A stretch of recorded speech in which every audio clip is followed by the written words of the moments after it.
Yang bisa dipakai sekarang Instagram, ya Facebook udah hilang dari siang tadi, udah hilang. Ini pun Instagram ini nampaknya 2-3 hari ini hilang juga. Tak apa-apa, hilang kita buat yang baru.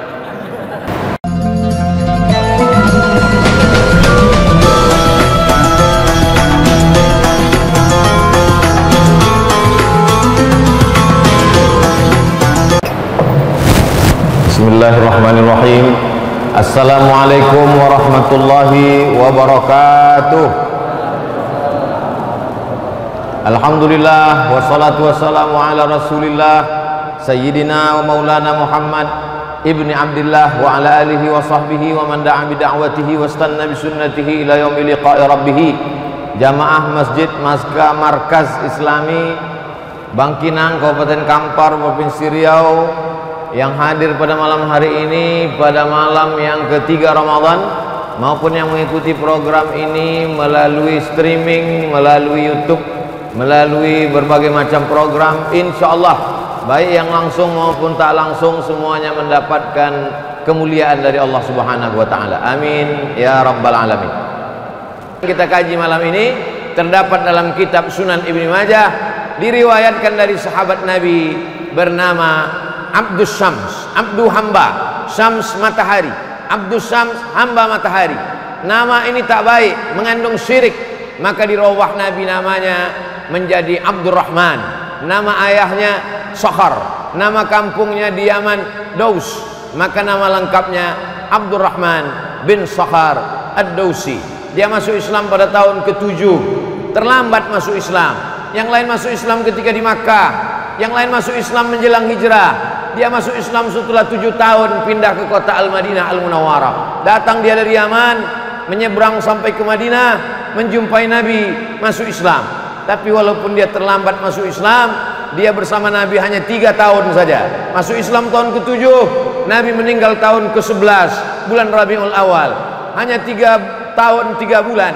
Tapi hadis yang paling banyak direwayatkan oleh sahabat Nabi adalah Abu Hurairah. Dia Abdurrahman, tapi karena selalu membawa anak kucing, maka Nabi memanggilnya ya Abahir, wahai engkau orang yang selalu membawa kucing, karena dia orang yang punya berhati lembut, penyayang kepada binatang. Ya Abahir, wahai engkau orang yang sayang kepada kucing. Maka populerlah nama dia dengan nama Abu Hurairah. Nabi SAW sebelum menyampaikan hadis di atas pasir, man bassata rida'ahu, siapa yang mau membentangkan sorbannya, kata Nabi, ke atas pasir ini, hatta ulqiya maqalati hadza, sampai ku sampaikan hadisku ini, fala yansa ma sami'a minni abada. Siapa yang mau membentangkan sorbannya, ku sampaikan hadis-hadisku ini, maka dia tidak akan lupa apa yang dia dengar sampai dia mati. Mendengar hadis itu langsung Abu Hurairah membentangkan sorbannya, lalu Nabi menyampaikan hadis-hadis. Setelah itu dia menggulungnya, maka sejak itu dia tak lupa hadis-hadis yang disampaikan Nabi Muhammad SAW. Itu salah satu mukjizat Nabi, bahwa hadisnya terjaga, terpelihara sampai hari ini, sampai hari kiamat, karena sahabat itu diberikan kekuatan akal, kecerdasan di antara sahabat-sahabat. Walaupun Abu Hurairah sahabat yang paling banyak meriwayatkan hadis, tapi dia mengaku ada orang yang lebih banyak lagi hafalannya daripada aku. Siapa dia? Abdullah bin Amr bin As radhiyallahu anhuma. Ada gubernur Mesir, sahabat Nabi, namanya Amr bin As. Amr bin As punya anak laki-laki namanya Abdullah. Abdullah bin Amr bin As radhiyallahu anhuma. Aku banyak menghafal, kata Abu Hurairah, tapi Abdullah bin Amr bin As lebih banyak lagi hafalannya. Kenapa? Li'annahu la yaktub wa ana la aktub. Li'annahu yaktub, karena dia menulis sedangkan aku tidak menulis. Suatu ketika orang-orang Arab berkata, kenapalah engkau tulis hadis itu wahai Abdullah bin Amr bin As? Kenapa kau tulis hadis-hadis Nabi itu? Datanglah Abdullah bin Amr bin As menjumpai Nabi Muhammad SAW. Ya Rasulullah, mereka berkata, kenapa kau tulis? Apakah yang ada yang perlu kutulis, ada yang tak perlu kutulis? Apa kata Nabi SAW? Uktub, tulis. Wallahi, demi Allah, ma yakhruju minhu illa haq. Semua yang keluar dari mulutku ini hak. Tulislah. Itu menunjukkan bahwa ada sahabat Nabi itu yang mengingat dengan akalnya, Abu Hurairah. tapi ada sahabat Nabi itu yang mengingal dengan akal dan tulisannya. Itulah dia Abdullah bin Amr bin As dan sahabat-sahabat yang lain. Zaman sekarang umat Islam menjaga hadis tidak dengan akalnya, tidak pula dengan mulutnya, cukup dengan handphonenya. Sehingga ketika handphone itu hilang, hadis itu pun hilang juga. Jamaah yang dimuliakan Allah Subhanahu wa taala. Hadisnya dalam Sunan Ibnu Majah, diriwayatkan oleh sahabat Nabi Abdurrahman bin Sakhar Ad-Dausi Abu Hurairah radhiyallahu anhu. Status hadisnya hadisun hasan. Hadis yang paling tinggi sahih, di bawah sahih hasan, di bawah hasan dhaif. Sahih dengan hasan tak ada ikhtilaf antar ulama, boleh dijadikan dalil hukum.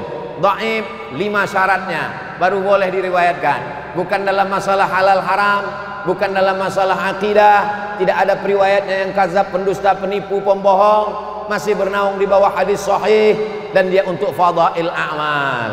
Kalau ada ustadz yang berceramah, Ramadan ini awaluhu rahmah, awsatuhu maghfirah, akhiruhu itqum minan nar, 10 pertama rahmat, 10 kedua ampunan, 10 ketiga jauh dari api neraka.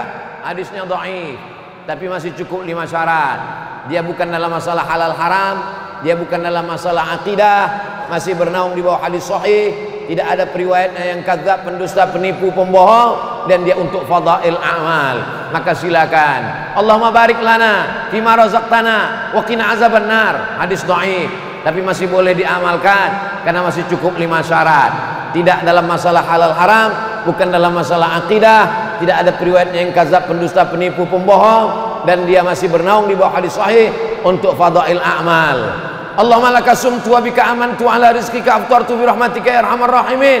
Hadis dhaif, tapi masih boleh diamalkan karena bukan dalam masalah halal haram, bukan dalam masalah akidah, tidak ada periwayatnya yang kadzab, penipu, pendusta, pembohong, dan dia masih bernaung di bawah hadis sahih dan untuk fadail a'mal. Kenapa Ustaz ulang-ulang sampai 3 kali? Biar ingat.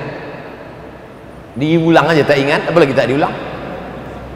Adapun hadis yang akan kita kaji malam ini adalah inna mimma yalhaqul mu'min min amalihi wa hasanatihi ba'da mautihi. Di antara amal yang tetap menyertai seorang mukmin walaupun dia sudah mati, dicabut malaikat maut nyawanya, masuk dia ke liang lahat, dimakan cacing tanah, tapi amalnya tetap mengalir. Dalam hadis ini ada 7 yang tetap mengalir.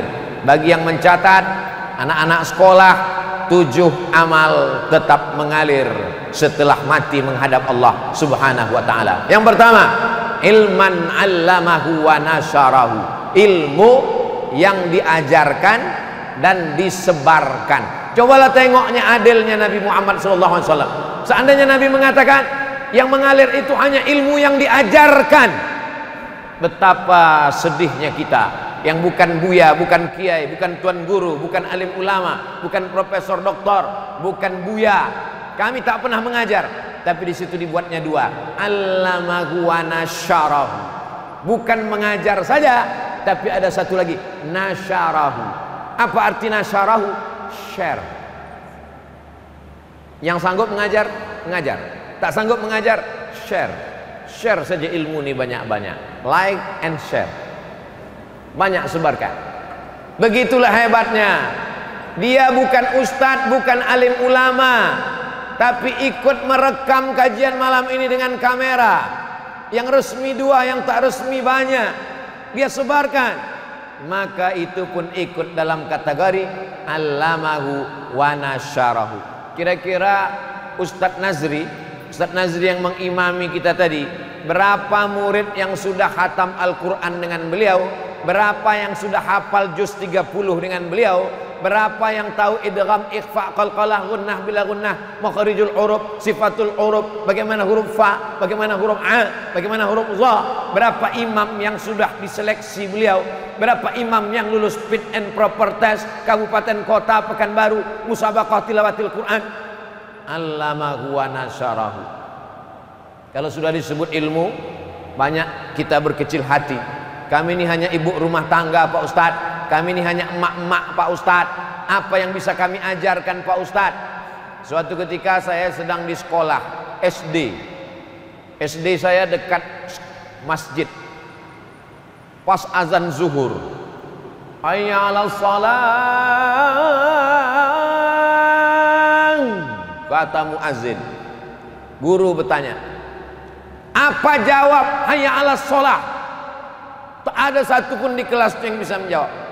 Apa jawab kalau muazin hayya 'alas shalah? Saya angkat tangan. Saya ibu, nah Abdul Somad, apa jawabnya? La haula wala quwata illa billah. Siapa yang ngajar kamu? Emak di dapur sambil mengacau gulai. Di bawah ini ember dulu. Ember, bocor. Sekarang alhamdulillah sudah tak bocor lagi, tapi lumutnya masih macam dulu. Saya ceramah di sini, pengajiannya hari Selasa.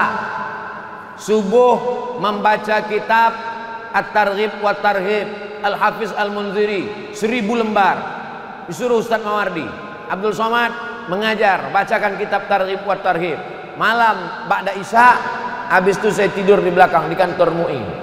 Belakang itu ada tempat tidur, berdua sama imam. Mana Pak Imam itu sekarang? Dua, ada kamar di belakang tempat saya. Tidur di kantor MUI. Sekarang ini aja baru di hotel-hotel, dulu di kantor MUI. Apa ibu yang dimuliakan Allah Subhanahu wa taala. Nah, maka oleh sebab itu bangunlah masjid. Insya Allah yang datang malam ini sebelum mati berniat bangun masjid. Tak yakin. Semua yang hadir malam ini, yang mendengar ceramah ini, yang mengikuti program ini, baik langsung tak langsung, sebelum kita mati kita insya Allah membangun masjid. Maka semangat cari duit, semangat terus. Yang jualan jual semua, tapi jangan sampai tanah orang kalian jual.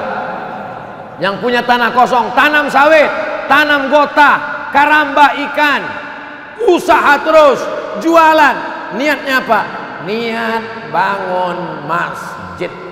Di Turki ada masjid, namanya aneh, biasanya Masjid Al-Ikhlas, Masjid Al-Markas Al-Islami, Masjid At-Taqwa, Masjid Al-Jihad, Masjid Al-Muhajirin. Ini masjid namanya lain di Turki. Nama masjidnya daripada makan siang. Nama masjidnya daripada makan siang. Kenapa? Karena dia tidak makan siang tiap hari. Jatah makan siang dia simpan. Jatah makan siang dia simpan sampai akhirnya cukup untuk bangun masjid. Maka dia bangun masjid itu, nama masjidnya daripada makan siang. Bapak rencana buat masjid apa? Nama masjid saya Pak Ustadz DPR. Apa itu? Daripada beli rokok. Kumpul, kumpul, kumpul, kumpul, jadi satu masjid. Kita meletakkan pondasi batu pertama, yang lain akan berdatangan. Semua orang berdatangan. Semua berdatangan. Ketika saya pasang video, ini tanah ini harganya 130.000 per meter. Datang nenek-nenek menyerahkan amplop. Saya 2 meter Pak Ustadz. Datang datuk-datuk, untuk saya semeter, anak saya semeter, cucu saya semeter, menantu saya semeter. Ini Pak, ini 260.000 dua untuk istri saya. Tapi 1 meter 130, bini ambo duo katanya. Alhamdulillah. True story, kisah nyata. Artinya apa? Masyarakat sangat ingin mengalir pahalanya. Ustaz, bagaimana ini membangun masjid? Masjid punya Allah, bukan punya kita. Wa innal masajida lillah. Masjid milik Allah Subhanahu wa taala. Itulah mengapa orang Islam ini semangat cari duit, semangat berusaha. Kenapa? Karena targetnya bukan bangun rumah besar. Rumah besar kau bangun tinggal, mobil mewah tinggal. Tapi kalau masjid kau bangun, Masya Allah, tabarakallah. Jadi Pak Ustadz, kalau yang membangun masjid-masjid, anggota dewan bangun masjid pakai duit negara, pejabat bupati, gubernur, wali kota, presiden membangun masjid pakai duit negara. Kalau dia amanah, insya Allah dia dapat pahalanya. Kalau dia korupsi, insya Allah azabnya 2 kali lipat. Tapi yang dimuliakan Allah Subhanahu wa taala, selama kau jadi kepala dinas, selama kau jadi Kejari, Kejati, berapa masjid kau bangun di kantor? Selama kau jadi pejabat, berapa masjid kau resmikan? Alhamdulillah Pak Ustaz, setiap saya pindah, setiap pindah bangun masjid. Mantap. Ustaz Somad, nanti kita meresmikan musola. Musola? Kalau musola cari ustadz lain aja lah, kata saya. Ini musolanya lain Pak Ustadz. Jalanlah kami dari kota Jambi, jauh pula, udah jauh musola pula. Di mana nih? Menjumpai Kapolsek. Menjumpai Kapolsek. Rupanya Pak Kapolsek membuat masjid dari iuran para polisi, para jamaah, orang yang urusan, orang yang datang. Jadi satu musola di Polsek. Bayangkan, bayangkan dengan kekuasaan bisa kau mendirikan rumah Allah SWT. Kalau kau bisa bangun dengan duitmu, pakai duitmu. Kalau kau bisa bangun dengan tanda tanganmu, pakai tanda tanganmu. Abdul Somad duit tak ada, tanda tangan tak ada, tapi endorse ada. Pakai endorse. Nah itulah, maka jangan heran kalau Instagram saya itu isinya endorse saja. Yang bisa dipakai sekarang Instagram. Ya Facebook udah hilang, udah hilang dari siang tadi, dah hilang. Ini pun Instagram ini nampaknya 2-3 hari ini hilang juga. Tak apa-apa, hilang kita buat yang baru. Bapak Ibu yang dimuliakan Allah Subhanahu wa taala, Bapak Ibu dimanapun berada, ini pembebasan tanah masih perlu sekian sak semen, masih perlu batu kerikil, batu bata. Bagi yang ada ke lapangan rezeki, tolong transfer ke nomor berikut ini, mengalir pahalanya. Tentu sedikit banyak, walaupun tak dapat penuh ke atas, penuh ke bawah dapat. Tak mungkin semuanya hanya untuk yang nyumbang. Abdul Somad tak dapat. Mengharapkan sisa-sisa pahala yang diberikan Allah. Yang penting bangun masjid. Saya berniat bangun masjid. Ustaz sendiri udah ada bangun masjid, insya Allah ada, tapi taklah semua. Ada 2-3 sak semen, 100 sak semen. Bapak Ibu yang dimuliakan Allah Subhanahu wa taala. Yang kelima, baitan libni sabil banahu, membangun rumah untuk anak ibnu sabil. Anak kampung, otaknya cerdas, tapi mau sekolah di Pekanbaru tak bisa. Sewa kos mahal, sebulan 500.000. Ada pula kos 1 bulan sampai 1 juta, pakai AC, kamar sendiri, tempat tidur. Ada orang kaya. Ustaz Somad, saya punya kos-kosan 100 pintu, 3 pintu saya wakafkan untuk anak ibnu sabil. Mantap, inilah yang mengalir. 100 pintu rumah kosmu di daerah Panam, orang kuliah di sana, ada Undri, ada UIN, anak kuliah beribu orang. UIN aja mahasiswanya 30.000 orang. Tidak semuanya anak mampu, sebagiannya tinggal di masjid, sebagiannya mencari rumah kos-kosan. Bayangkan kalau ada kos gratis. Syaratnya cuman kau hafal Quran, berprestasi, IQ-mu tinggi, IP-mu 3,7 sampai 4, silakan tinggal di sini. 100 pintu rumah kos saya Pak Ustaz, 3 saya wakafkan fisabilillah. Mantap. Sampai sekarang belum ada lagi. Bapak Ibu yang dimuliakan Allah Subhanahu wa taala, kalau mau dicari duit, duit juga dapat. Kalau mau cari rumah, rumah juga dapat. Kalau mau cari harta, harta dapat. Tapi akhirat kau tak akan dapat. 100 rumah kosmu, begitu kau mati, anak, menantu, cucu, bini habis mengambilnya, tinggal semua. Tapi ada 3 yang kau buat situ. Rumah kos wakaf. Syarat tinggal di sini, anaknya cerdas, hafal Quran, IP 3,7 sampai 4. Itulah yang akan mengalir, karena sudah memudahkan urusan. Lapang alam barzahmu, terang kuburmu. Gara-gara apa? Yang kelima, baitan libni sabil banahu, membangun rumah untuk anak-anak ibnu sabil. Asal ibnu sabil ini orang putus belanja, datang dari Payakumbuh mau pergi ke Pekanbaru, berhenti di Bangkinang, putus belanja, ibnu sabil namanya. Ibnu sabil ini dapat jatah zakat. Innamas shadaqatu lil fuqara wal masakin wal amilina 'alaiha wal mu'allafati qulubuhum wa fir riqab wal gharimin wa fi sabilillah wa ibnis sabil. Ibnu sabil, ibnu anak sabil jalan, dibacanya Quran. Ibnu sabil anak jalan, anak fang. Apa pula itu ibnu sabil? Ibnu sabil orang yang putus belanja. Sekarang tak bisa lagi, karena macam-macam orang jadi penipuan semuanya. Betapa banyak kalau sudah dekat Ramadan, anak ibnu sabil bermunculan. Berhenti dia di masjid Simpang Bingung, dikatakannya dia putus belanja mau pergi ke luar kota. Habis itu naik bis lagi dia dari arah Sekijang, berhenti lagi di Kulim. Itu aja lah kerja dia 2 hari. Mengaku Ibnu Sabil, penipuan, penjahat, berkedok agama. Tak betul.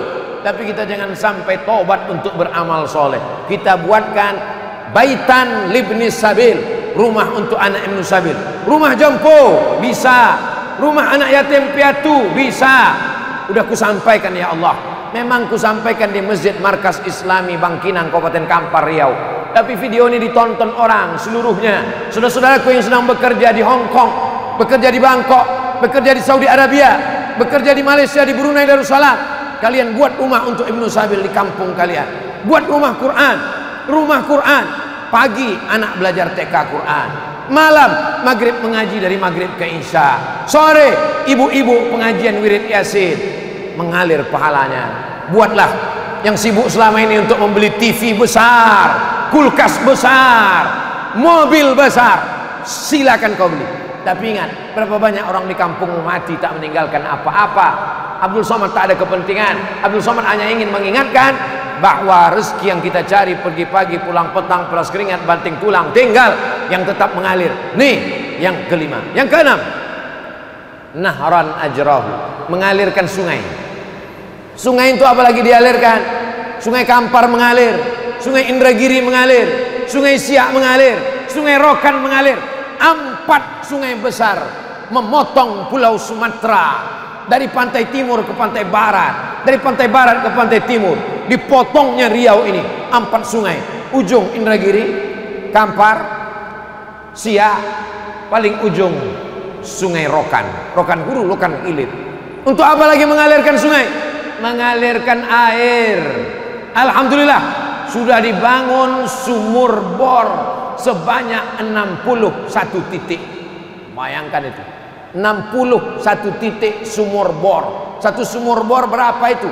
Tanya orang perumahan, dia yang tahu karena dia banyak buat sumur bor. 61 titik sumur bor sudah dibuat. Siapa yang membuat? Apa namanya, Bu?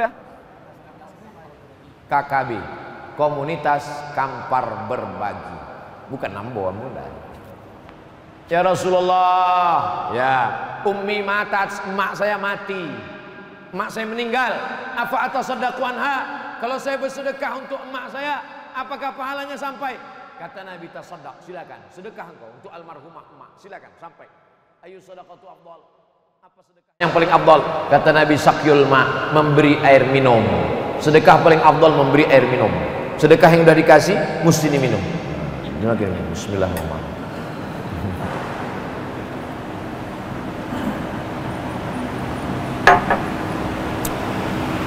Macam mana nikmatnya lewat ke tenggorokan, begitu juga lah nanti mengalir di alam barzah orang yang bersedekah sumur bor.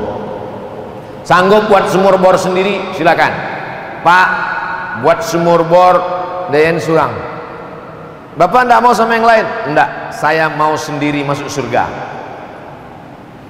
Yang tak sanggup buat sumur bor sendiri, gotong royong sama-sama. Berapa harga sumur bor? Sekian ratus ribu. Kumpul sama-sama, buat. Jangan egois. Nanti tak maulah Pak Ustadz, kami dikubur bagi-bagi. Oh enggak.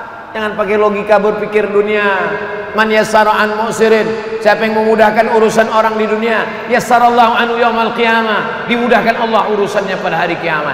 Bapak Ibu, masalah air ini tidak pernah masalah. Asal dibuka keran mengalir air, asal dibuka keran mengalir air, asal dibuka keran mengalir air.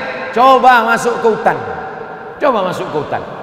Ustadz Abdul Somad ini bukan Ustadz kota, Ustadz Abdul Somad ini bukan Ustadz metropolitan, Ustadz hutan.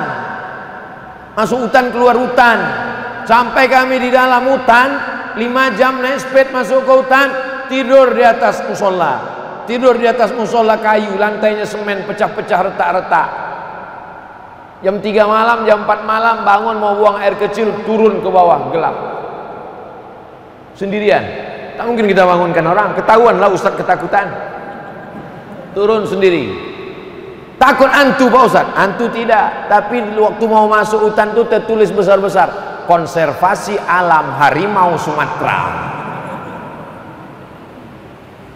Dinaikkan air dulu ke atas, Mau pakai diesel, berapa minyaknya? Tak bisa. Oleh sebab itu maka sumur bor ini amat sangat berarti buat saudara-saudara kita di gunung, amat berarti saudara-saudara kita di hutan. Maka siapa yang sudah 61 sumur, kita doakan meningkat terus. Yang mau buat sumur bor silakan datang komunitas Kampar Berbagi. Kami baru saja pulang dari wisata alam surga yang tersembunyi Batu Tilam. Pak Kadesnya ada sekarang di sini. Sengaja tak saya tunjukkan, nanti banyak yang mau wawancara. Bapak Ibu yang dimuliakan Allah Subhanahu wa taala, maka ini peluang kita untuk membuat sumur bor, sumur bor, sumur bor. Pondok pesantren, santrinya 1000, WC-nya 3. Bayangkan berapa yang ngantri. Berapa banyak orang yang buang air kecil, buang air besar di bawah pokok kelapa. Patutlah kelapa muda itu masin. Tapi kalau kita punya duit, datang. Buya, berapa santri awak ini? Ada si buang. Berapa perlu WC? Berapa perlu toilet? Berapa perlu kamar mandi? Berapa perlu sumur bor? Untuk apa? Kami mendata dari komunitas Kampar Berbagi. Jangan lupa transfer ke nomor berikut ini. Lah, tinggal potong aja video kau Buya.